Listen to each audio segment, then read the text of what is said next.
Hey guys! In this video tutorial I'm going to show you how you can create your own pauldron made of Warbler's finest art for your cosplay projects. I made Solar's Trespasser armor from Dragon Age Inquisition. It looks like this when it's finished. It consists of 3 parts, but you can also use the techniques I'm going to show you for your own projects. I hope you liked the video, and if so, please leave a like and subscribe my channel. Thank you! So here you can see the original design of Solar's armor from Dragon Age Inquisition. First you need to create your pattern. I use kitchen foil for that and some tape.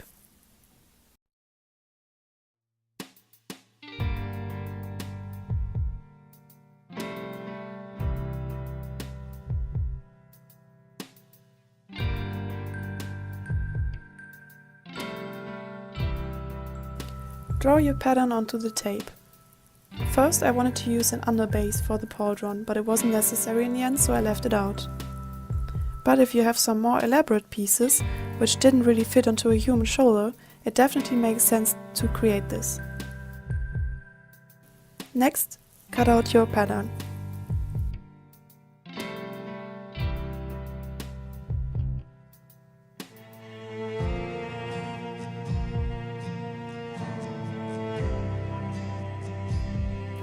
Cut out your pattern and transfer it onto paper.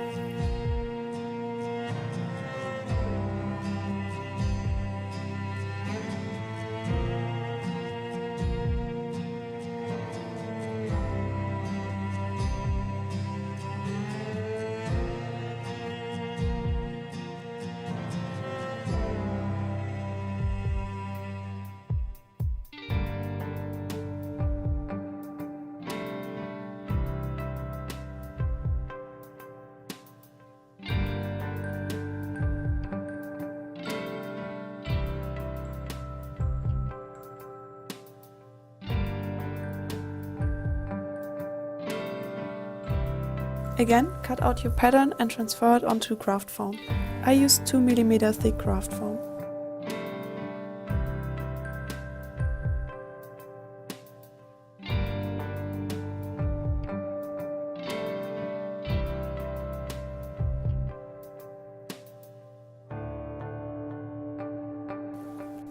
You need each piece 2 times, so transfer it onto craft foam and cut it out 2 times. After cutting out everything in craft foam, you also need to do the same with Warbler. I used Warbler's meshed art because it's really sturdy and doesn't rip so fast. Here you can see the sandwich method. So you need 1 piece of Warbler, then 1 piece of craft foam and again 1 piece of Warbler for each part. Heat up your Warbler and put the craft foam on top. Again, then put the Warbler on top and heat it up again. Firmly press the 2 pieces together. Next you need to combine both sides of the pauldron, so heat up the edges and press them together. Warbler's meshed art has a really strong glue, so it's easy to put both pieces together. Use an object like a bottle to create the shape. Again, this is the underbase for the pauldron I didn't use in the end, since it wasn't necessary. If you have a bigger piece, it's really handy to create one. For some parts I used Warbler's black art because I wanted the surface to be really smooth. For the inside of the pauldron I used Warbler's finest art because it hasn't to be that smooth.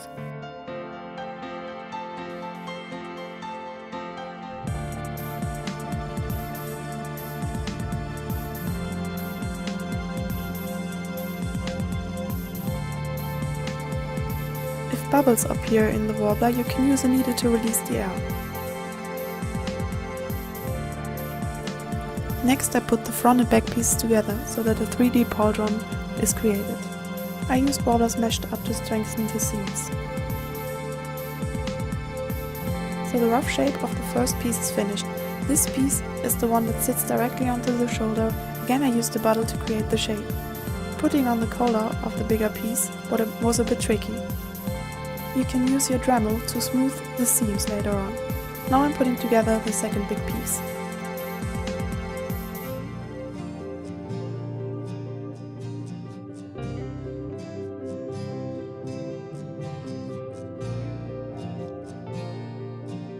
This is the arm piece, which I covered in stripes of Warbler.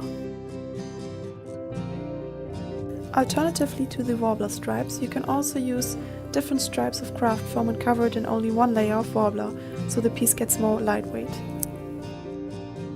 To create the tiny flower ornaments, I printed out some templates from the internet.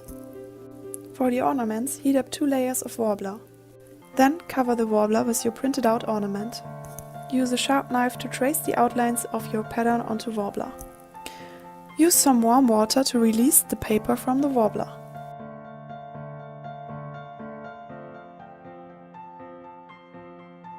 Again, heat up your Warbler and retrace the outlines. It's a lot of work and takes really long, but it's definitely worth it. Once you've done that, you can cut out your ornaments. Heat up the ornament to put it onto the armor piece. To make the details stand out even more, you can again retrace the lines once it's attached on the Warbler. You can also use a brush to get rid of the paper.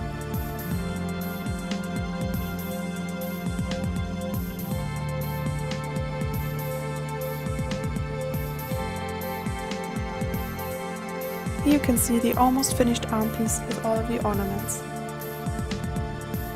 For attachment of the armor, I used D-rings. I attached the D-rings onto my armor with stripes of Warbler's meshed art.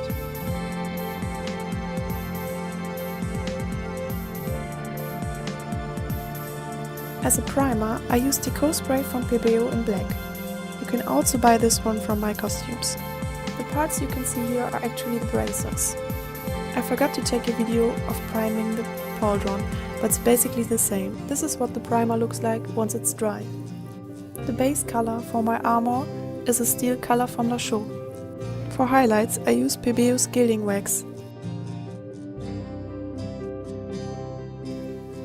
For the outlines and the shadows, I use Bioware acrylic in black.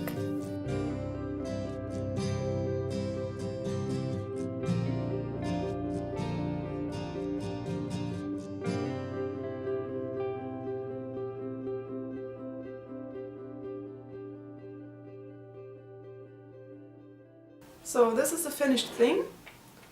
As you can see from the inside, the D-rings are attached on several spots, and on the D-rings leather straps are also attached.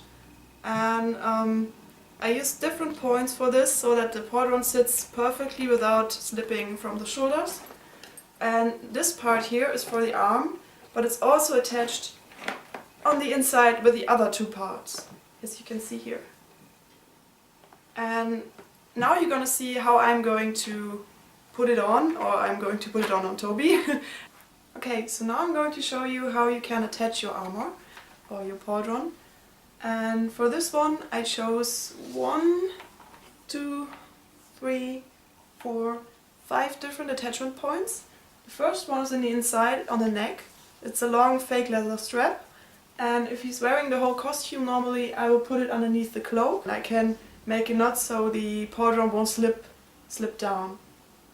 The second one is this one, and it's attached to the upper piece, this here, and it goes above the chest. And the counterpart for this one is at the back, and it's quite long, and it goes above the back underneath the arm, and it's closed on top of the chest. The third one is this one, and it's closed underneath the armpit. It's attached to the middle part. Then for the last part, for the arm part, I have 2 different attachments, one closer to the armpit and another one closer to the elbow. I used real leather for those because I think it looks more natural and just authentic. And yeah, I used some silver buckles. So if you close all of those, your armor should be safe and doesn't slip down. Okay, I hope you liked the video. And if it was helpful, please leave a comment and subscribe my channel, and see you next time. Bye bye!